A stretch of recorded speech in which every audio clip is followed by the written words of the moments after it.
आजकाल गाडीमध्ये अगर काही होते, कोणतं मॅटर होते तर डायरेक्ट पॅसेंजर येऊन व्हिडिओ रेकॉर्ड करून नेटवर टाकून देतात. कसं वाटलं तुला आवड भेटून आपल्याकडे? एकदम अभिमानास्पद वाटतंय. अपन जो मेहनत करके उसका फल अपने को मिला है. पॅसेंजर जेव्हा घरी पोहोचतो तेव्हा आपल्या मनाला शांती वाटते. की आमच्यासाठी आणि आमच्या कुटुंबासाठी मोठा एक दिवस ठरला आहे तो. अपन कस्टमर के साथ में अच्छा व्यवहार करते, इसका फल अपने को अच्छा मिला है. खुशी तो हो गए, आनंद है, सेलिब्रेशन कर रहे हैं और अवार्ड मिलेगा अगले साल को. आता आपले सगळ्यात जुने माणसं जे की सगळ्यात जास्त त्यांनी आपल्याकडे सर्व्हिस केलेली आहे, त्यांना विचारू का आपल्याला आवड का भेटला?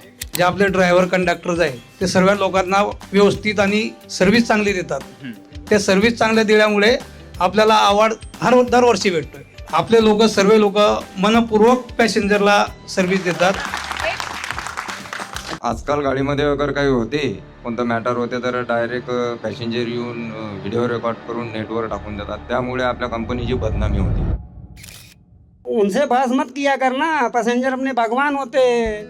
खरं बोलला, आपल्याला बी पॅसेंजरला उलट बोलायचं नाही.